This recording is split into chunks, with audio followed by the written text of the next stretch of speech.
지금 리오프닝에 대한 기대는 연말 정도부터 이 리오프닝의 어떤 흐름이 나타나지 않겠느냐. 그래서 이게 단순한 부동산 문제가 아니고 이 부동산이 지방정부 재정과 연결이 돼 있고 국가금융하고 연결이 돼 있으니까 그렇죠. 이게 잘못되면 금융위기가 온단 말이죠. 우리는 차이나 플러스 알파 해야죠. 그래서 그 시장을 일부러 피해가거나 그럴 이유는 전혀 없다. 네.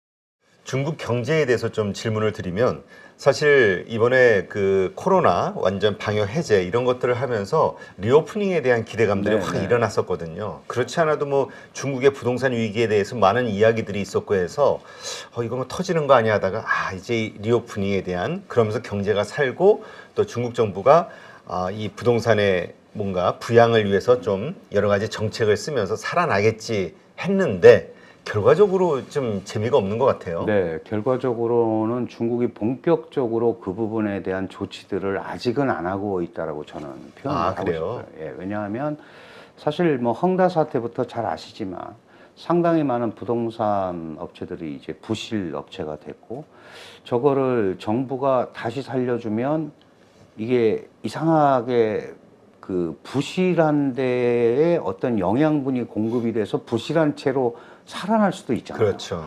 그러니까 이런 기회에 그걸 좀 정리를 하겠다라는 뜻도 있는 건지 모르겠습니다만은 직접적으로 나서지를 않고 있습니다. 지금 리오프닝 얘기한 지가 벌써 몇 개월 됐잖아요. 그렇죠.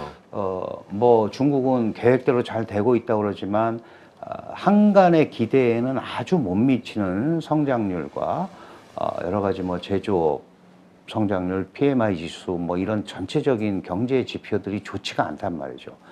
특별히 그 실업률이 청년 실업률이 20%가 넘습니다.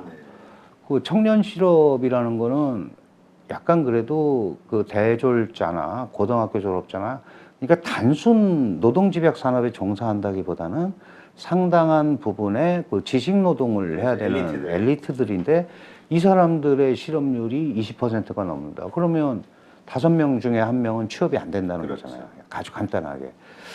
사회 불만 세력이 될 수 있는 세력이죠. 예. 그래서 이런 부분, 그 다음에 뭐 수출은 8.4%가 늘었는데 뭐 재고가 있으니까 수출은 할 수 있죠. 수입 증가율이 마이너스 7.9입니다. 그러면 아직 경제 제조나 이런 것들이 본궤도에 못 올라가고 있다.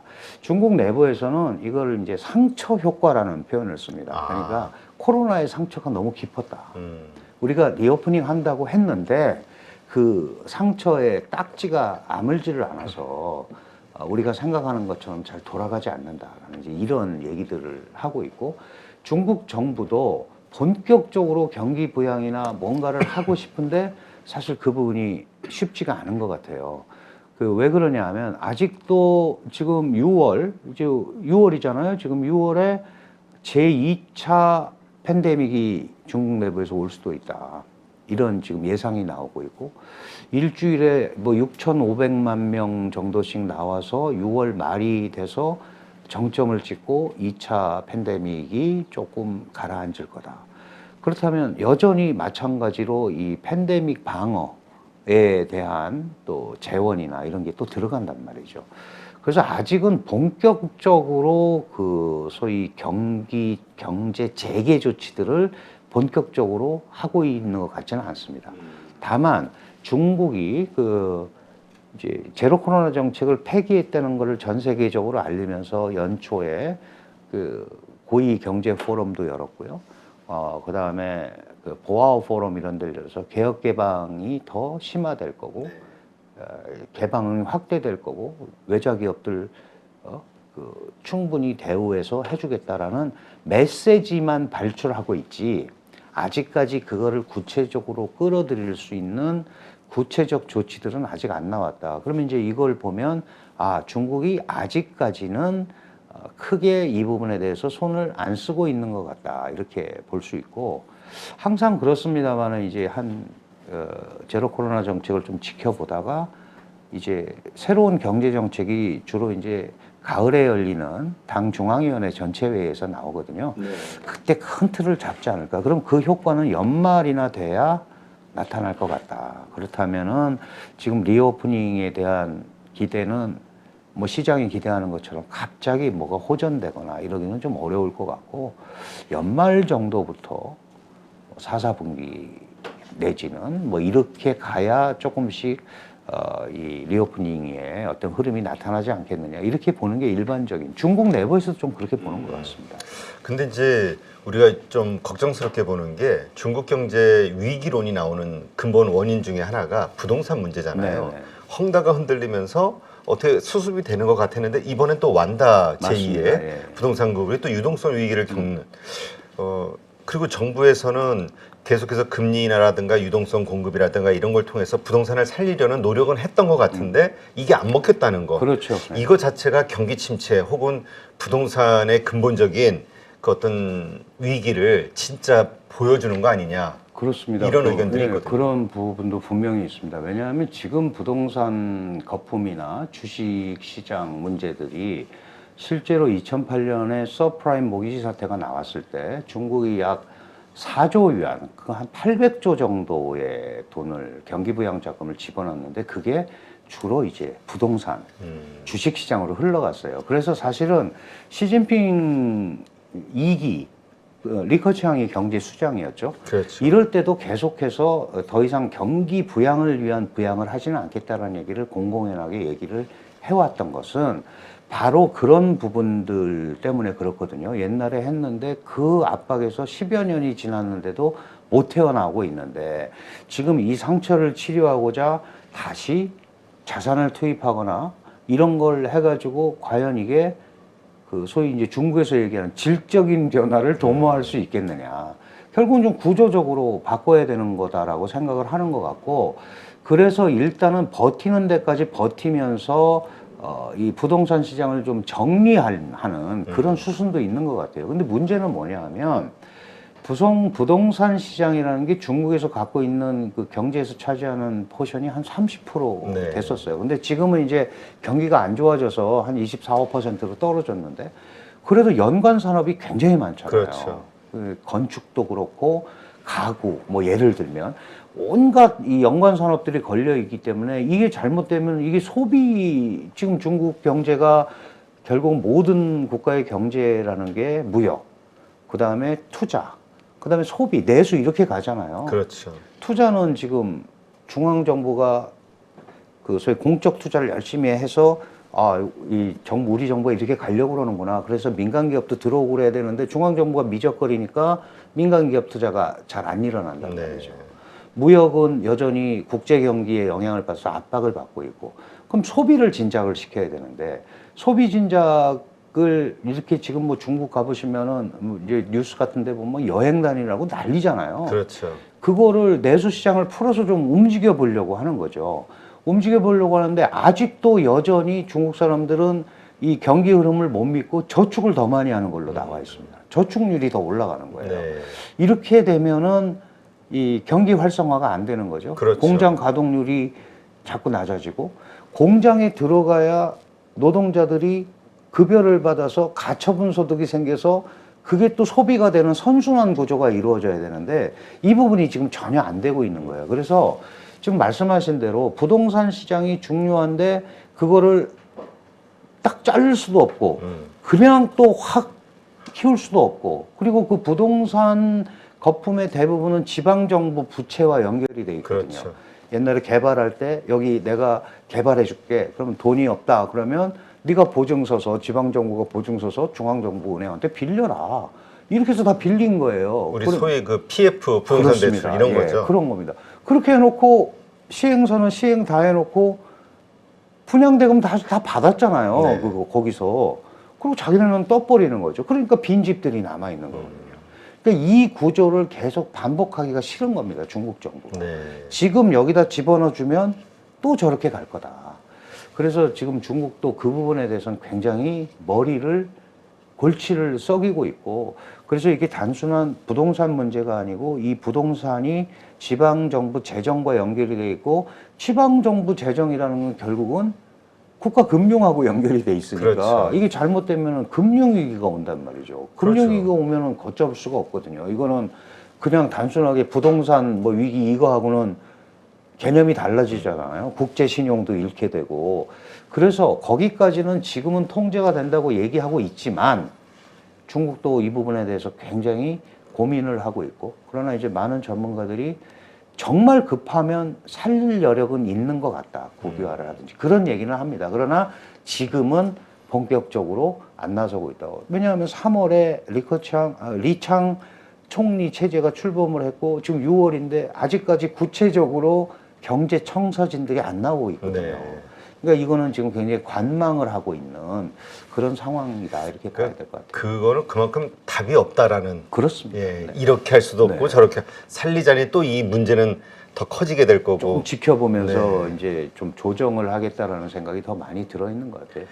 그러니까 이게 결국은 중국이 그동안 방만하게 성장이라는 걸 너무 쫓다 보면서 생긴 여러 가지 그 부채의 문제 이런 것과 연결이 될 수 있는데 지금 1대1로와 관련해서도 지금 뭐 논란이 많습니다. 도대체 그렇습니다. 비용이 네, 얼마냐, 네, 뭐 네, 몇 조에서 뭐 몇 조 달러에서 몇 천억 달러에서 네. 뭐 다 의견이 달라요. 일단 지금 공식적으로 인정되는 규모가 어느 정도 되는 거죠? 뭐 규모도요. 중국 정부가 발표하는 거하고 추산하는 거하고 너무 달라요. 그렇죠. 너무 달라서 그 수치가 무슨 의미가 있는지는 모르겠지만 적어도 상당히 많은 지역에서 이제 중국 정부는 다 실패하는 게 아니다. 서방에서 얘기하는 거는 중국을 약간의 뭐라 그럴까요? 모략적으로 그 공격하는 거고 실제적으로 중국의 도움을 받아서 잘 가고 있는 데가 많다라고 주장을 해요.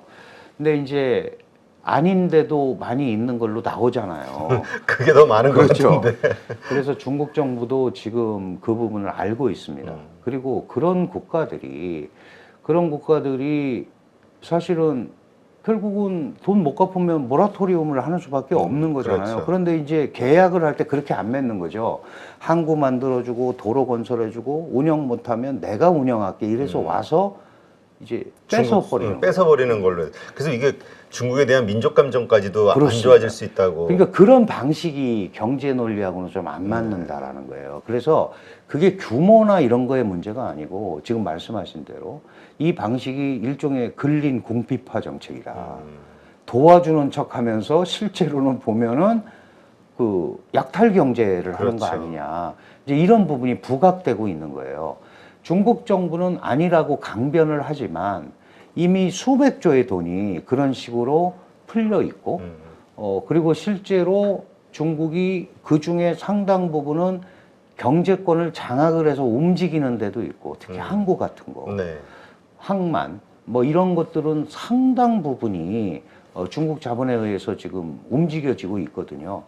그러니까 이런 것들이 장기적으로 중국의 의도대로 갈 줄은 모르겠으나 중국은 1대1로가 중국 대외 전략의 10가지 원칙 중에 그 전략 중에 8번째인가 이렇게 들어가 있어요. 그러니까 1대1로는 처음에는 경제 전략이라고 그랬다가 2018년에 공식적으로 1대1로 전략은 중국의 대외 확장 전략이다라고 공식적으로 얘기를 했거든요. 그러면 그걸 바라보는 시각도 저게 원래는 경제적으로 뭐 했을 수도 있지만 지금은 외교 전략적 스탠스를 훨씬 많이 갖고 있습니다. 그러니까 우리도 그걸 보면서 아, 이게 외교 전략적 스탠스를 갖고 있다라는 거는 경제적으로 약간의 손해가 나도 외교적으로 그게 커버가 되면은 중국이 받아들이고 또 이렇게 할 수도 있는 거예요. 그러니까 그런 부분에 자칫 잘못하면 많은 국가들이 빠져들 수 있는 거죠. 이거를 막기 위해서 미국이 뭐 재작년 런던 G7, 그 다음에 요번에 히로시마 G7 이런 데서 이 중국적 강압, 중국에 대한 강압을 해야 되는 이유를 들면서 이 소위 중국의 독자적인 일종의 그 힘 자랑, 이 무역이나 투자에 있어서 이걸 막아야 된다고 한 것도 다 그 연장선상에서 중국의 세력을 억제하겠다 하는 그런 흐름이다. 이렇게 이해를 하시면 될 것 같습니다. 그러면 1대1로를 통해서 결국은 그냥 그 회수하는 거니까 자기네가 어떻게 봐야 될까요? 경제적으로 큰 손실은 없다라고 봐야 될까요? 아니면 그것도 중국 경제에 상당한 악영향을 미치는 트리거가 될 수 있다고 봐야 될까요? 위협으로. 그게 잘못되면 트리거가 되죠. 왜냐하면 그 원래 1대1로의 핵심 개념은 중국 내부적 동력이 이제 그쳤기 때문에 그거를 대외적으로 확장을 해서 항만, 도로 이런 SOC 건설을 AIIB라는 은행을 세워서 조달을 해서 도와줘서 경제를 더 활성화시키면서 가보자. 네. 이거예요. 그러니까 그 자체는 나쁠 게 하나도 없죠. 근데 거기다가 인민폐 쓰라고 그러고, 그죠? 인민폐 뭐 국제화를 추진하면서. 그러면서 중국 그 계약을 맺어서, 아유, 뭐 원금하고 이자 갚아야 되는 거 아니니? 근데 왜 못 갚니? 그러면 우리가 운영하게 이러면서 운영권까지 이제 빼앗아 버리는 이런 구조가 되는데, 거꾸로 얘기하면 이제 중국이 책임을 졌어요. 네. 근데 그게 운영이 안 되면 그거는 직접적으로 중국의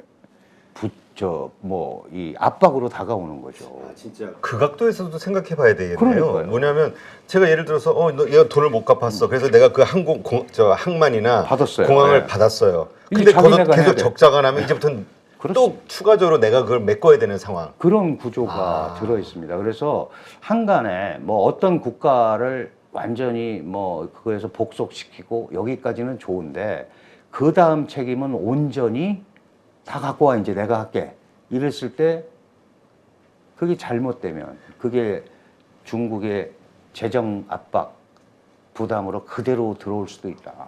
그랬을 경우에 본토 경제, 본국 경제도 안 좋은데 거기에 조달할 재원도 없고 국제적으로 어려워지면 그게 종국적으로는 중국 경제 발전에 마이너스가 올 거 아니냐라는 시각. 네. 그게 이제 큰 틀에서 보면 그런 어려움을 그게 이제 트리거가 될 수 있다라고 얘기하는 그런 시각일 수도 있습니다. 그렇죠. 이게 정말 돈을 잘 버는 알짜배기를 뺏겼을 때, 야, 이거 속쓰리고 나중에 이러는데 이게 근본적으로 채산성이 부족하거나 사업성이 없는 거라면 계속해서 적자가 날 수 있는 거라면 이게 점점 이쪽에 짐이 커지겠네요. 네, 그럴 원금 수 플러스. 있습니다. 그러니까 중국 입장에서도 웬만큼 받쳐주면서 가는 게 더 좋은 거죠.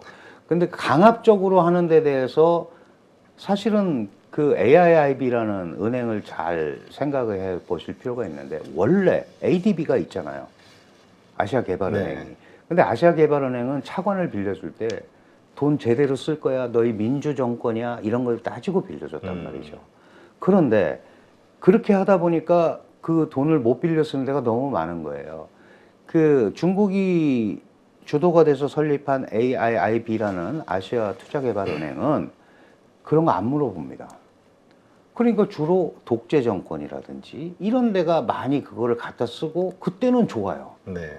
근데 상환 능력이나 이런 게 없거든요. 그렇죠. 그리고 지금 코로나 이후 그 뭐 나오는 이야기들은 그 IMF에 구제 금융 신청한 게 뭐 50개국이 될 것이네 어쩌네 그런데 대부분이 그런 국가들 맞습니다. 제3세계 네. 국가들이다 보니까 못 네. 갚았는데 그러면 그거를 중국이 고스란히 안고 자기네가 하면서 가려고 할까 하더라도 과연 버틸 수 있을까 이 문제 때문에 중국도 그 어떻게 보면 진퇴양난에 지금 그런 상황에 빠져 있죠. 네. 이게 근데 우리가 중국 경제 위기에 대한 이야기를 하다 보면 또 많은 분들이 도대체 그 중국 경제가 위험에 빠질 거라는 얘기를 10년 전부터 듣고 있는데 한 30년 됐습니다. 더 사실은. 됐나요? 뭐 계속 그렇잖아요. 그 기업 부채 문제가 3년 그 단기 부채로 네, 계속 롤오버하는 그런 거기 때문에 이런 충격에 의해서 약해서 뭐 무너질 거나 어쩌네 이야기가 있지만 어쨌든 지금 수십 년째 잘 버티고 있단 말이죠. 이 현상 어떻게 봐야 되는 겁니까? 그 두 가지 틀이 있을 것 같아요. 하나는 다분히 중국 정부가 약간 의도되는 구조조정의 방책으로 이렇게 해서 아까 말씀드렸다시피 살릴 수 있는데 현상적으로는 그게 더 큰 부담이 되기 때문에 일정 부분은 정리해 나간다는 그런 차원에서 뭐라 그럴까 직접적인 어떤 그 대응책을 안 내놓고 일종의 조정을 이렇게 관망하는 그런 부분이 하나가 있고 또 하나 시각은 중국 정부가 손 쓸 방도가 없다. 그냥 맡겨서 그나마 시장 원리라도 도입해서 저렇게 소위 뭐라 그럴까요? 이 형태가 안 좋지만 억지로 이렇게 가고 있는 네. 다행히 중국 정부가 돈이 많아서 그렇게 억지로 가는 부분에 포인트가 되는 부분들을 이렇게 또 지원을 해주고 이렇게 살아가는 거다. 뭐 이제 이렇게 보는 시각들이 많이 있는데 저는 개인적으로는 양자가 다 있다고 생각을 해요. 왜냐하면 중국 정부가 사실 공산당 시스템이라는 게 모든 재화의 실질적 재화의 소유자이면서 분배자잖아요.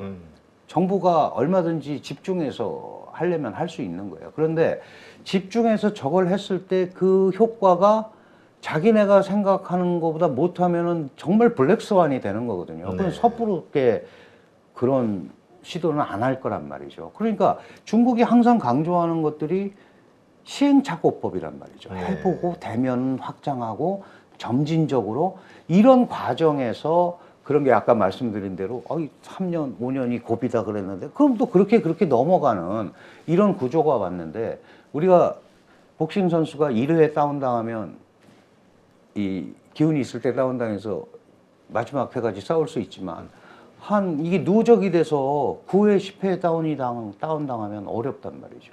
지금 중국 경제는 그렇게 억지로는 왔는데 이제 9회, 10회 이때쯤에 데미지를 입는 단계가 아니냐라는 시각도 많이 있습니다. 그래서 앞으로 뭐 중속 성장 5% 그러는데 중국에서는 기대할 게 2, 3% 성장밖에 없다라고 얘기를 하는데 많은 국가에서는 워낙 분모가 크니까 그렇죠. 2, 3% 성장도 굉장한 시장이고 우리나라한테는 더 각별한 시장이니까 그거를 그런 식으로 해서 중국에서 벗어나자라든지 이런 얘기를 함부로 할 얘기가 아니다.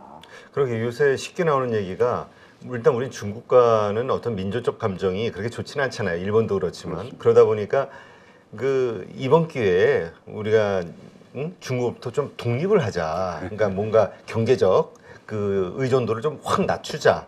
그래서 이제 대안으로 나서는 게 이제 인도란 말이죠. 네네. 그리고 또 미국의 의도에 의해서 글로벌 밸류 체인이 인도로 옮겨지는 과정이기도 하고 그러다 보니까 중국 포기하자는 근데 이건 뭐 말은 쉬운 거지만 그건 어려운 거고 비중을 그렇게 인도 쪽으로 우리가 투자할 만한 지금 그런 상황인 건가요? 그 사실 솔직히 말씀드리면 우리가 중국과 이렇게 하는데도 30년이 걸렸잖아요. 삐걱거리면서. 인도도 뭐 그 전에 한다고 그러면 했습니다만 이게 다 시간이 가면서 서로 적응하면서 되는 거지 갑자기 되는 건 절대 아닙니다. 최근에 미국이 이제 디커플링이라는 말을 최대한 자제하고 네. 블링컨도 디리스킹이라는 말을 쓰기 시작했어요. 위험 관리 정도죠.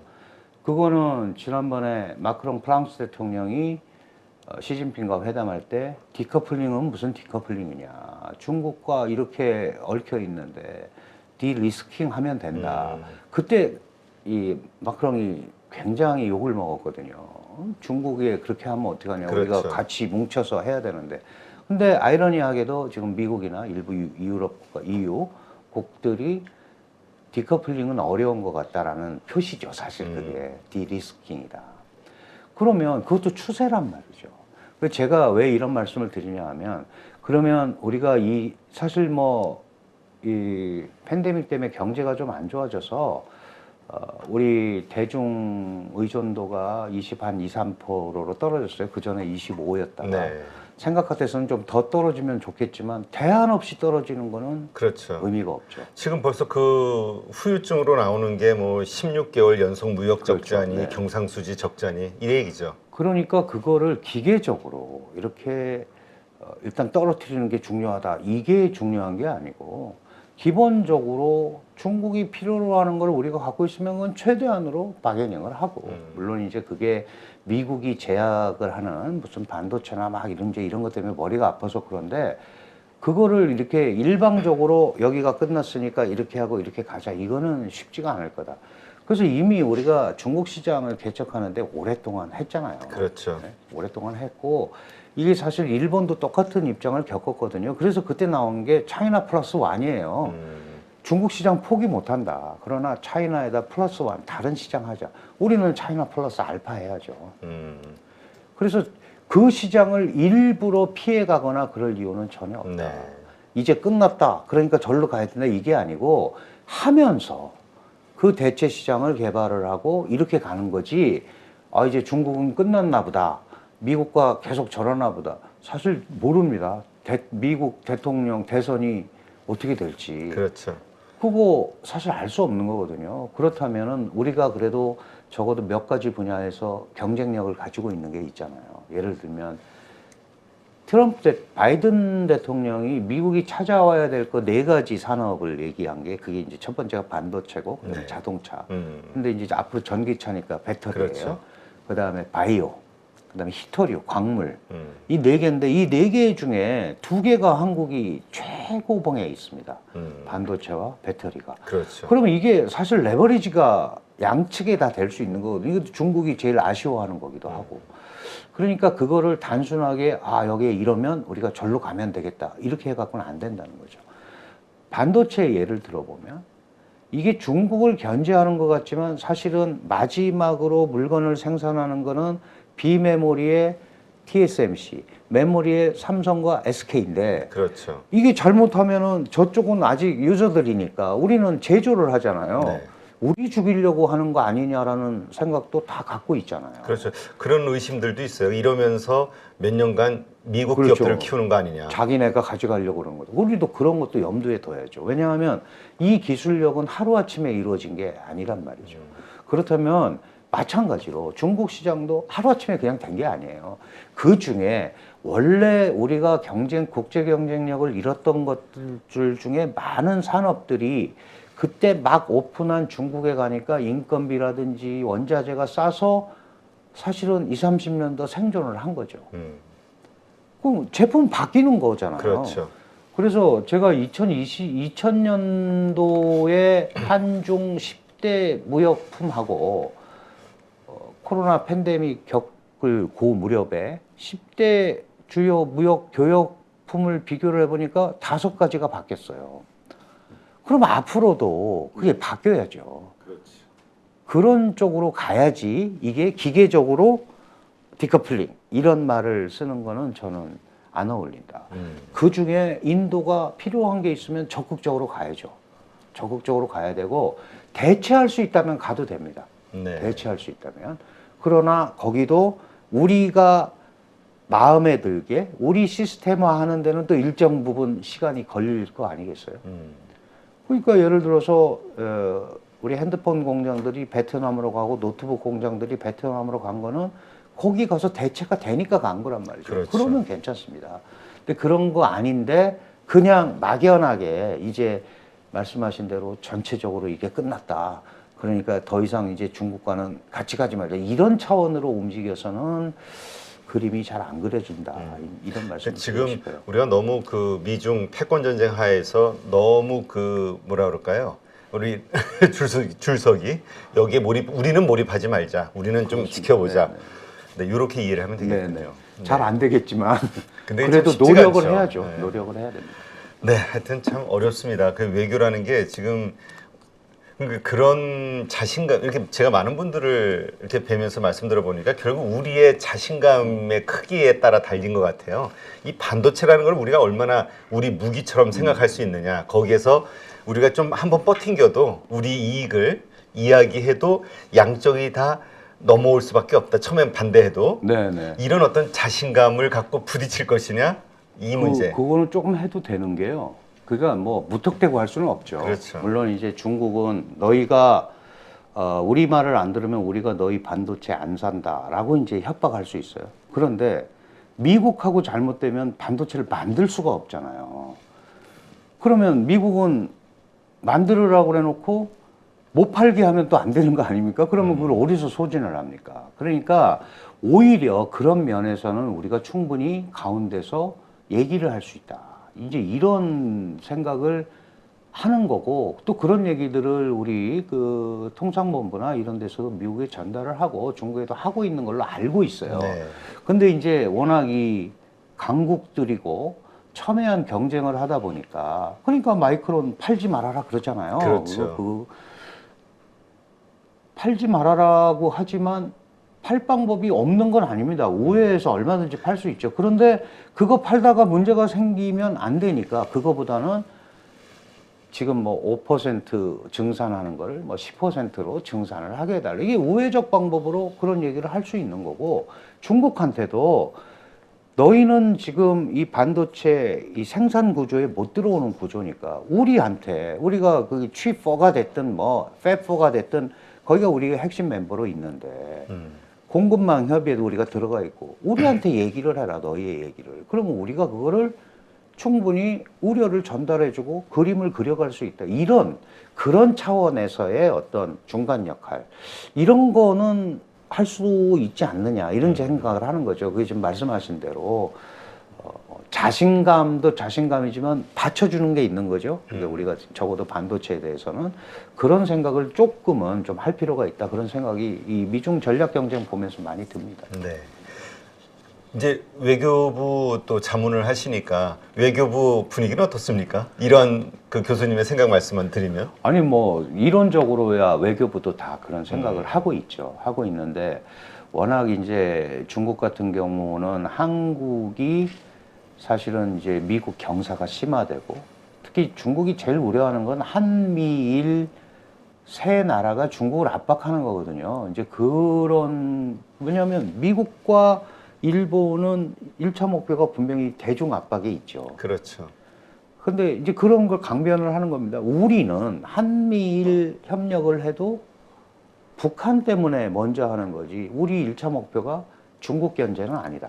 그러니까 지금 뭐 그 레이더 얘기하고 아니면 사드도 사실 북한 때문에 하는 거였는데, 예. 그러나 중국 쪽에서 보면은 아니 그 북한을 본다고 그러지만 우리까지 다 자세하게 볼 수 있는 거잖아. 우리 모든 정보가 다 들어가는 거잖아. 이건 것 같아요. 맞습니다. 그 중국도 반경 5,000km짜리 레이더가 다 있어요. 아, 네. 다 보고 있습니다. 또 미국도 오키나와에 다 있죠. 그거는 그렇죠. 핑계입니다. 핑계고, 다만 이제 엊그저께도 이 안보리에서 중국과 러시아가 또 반대하고, 지금 이제 김여정은 나와서 우리 예고 안 하고 이제 미사일 쏘겠다 이러고 나왔잖아요. 그렇죠. 뭐 인공위성이지만 실제로는 ICBM 재원을 가지고 있는 걸 가지고 실험을 하니까, 그러면 이런 데도 계속 중국과 러시아가, 특히 중국이 그런 데 대해서 적절한 대처를 안 해주게 되면 한국은 한미동맹 강화, 그다음에 그렇죠.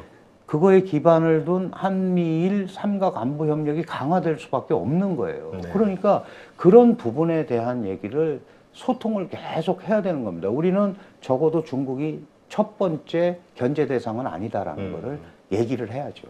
진짜 이런 분위기로 더 강대강으로 가다 보면은 한국에서도 북한이 저러면은 우리도 핵무기 가져야 되는 거 그렇습니다. 아니야? 예. 당연히 이렇게 나올 수밖에 없을 것 같아요. 그렇습니다. 미국이 더 이상 명분으로 우리가 보호해줄게. 우크라이나 보고 이번에 아무도 안 믿거든요. 그렇습니다. 예. 일본에서 벌써 핵무장론 뭐 나오고, 거기는 언제든지 잠재력이 있어서 예. 재처리 시설이 있기 때문에 바로 만들 수 있다고. 우리도 뭐 우리 기술로 뭐 말로는 그러더라고요. 네. 그런데 이제 지금 그렇게 할 그 상황은 아니어서 그런데, 이게 이제 핵 도미노인데 지금 이미 중국을 둘러싸고 있는 러시아, 인도, 파키스탄이 핵 보유국이고, 그렇죠. 이쪽 동북아 쪽에 만약에 일본이 갖게 되고, 뭐 한국도 그런 얘기가 나오고 대만도 그런 얘기가 나오면 거꾸로 중국은 핵 가진 국가들한테 완전히 둘러싸이는 거예요. 그렇죠.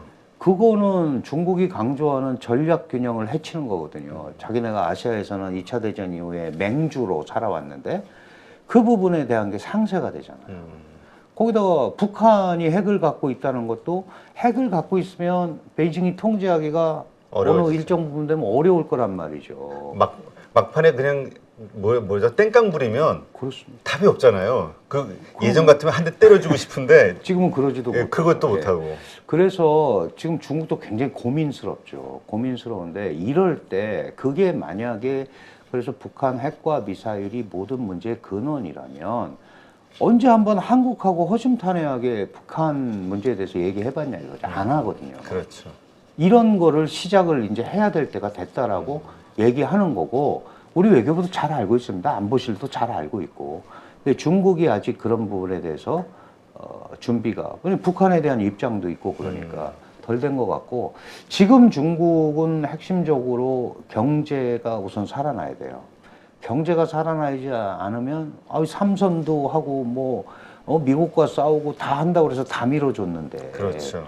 이게 뭐냐라고 이렇게 나갈 수도 있거든요. 그래서 우선 이제 경제 문제의 그 흐름에 그 소위 회복 이거를 방점을 찍을 수밖에 없고 우리도 그런 걸 또 잘 이용을 해야죠. 우리도 살아야 되니까. 그렇죠. 아니 그 막말로 그냥 단순하게도 우리도 그러면 핵무기 만들 거야 강대강으로 이런 어떤 그 환경을 가지고 이용하면서 해야 되지 않냐고 이렇게 강하게 얘기하시는 분들도 있더라고요. 있는데 그건 또 미국이 못하게 그렇죠. 하잖아요. 그래서 SSBN 뭐 그 전략핵 잠수함 해준다고 그러는데 굳이 뭐 그런 모험을 하면서까지 뭐 할 필요는 없습니다만은 어쨌든 대중국 레버리지로서 북핵 위협에 고도화는 한국의 안보 위협을 더 극명하게 하고 그렇게 되면은 다른 부분에 대해 신경을 쓰는 여력 협력이 약해질 수밖에 없다라는 얘기를 분명하게 전달을 지금도 하고 있고요. 네.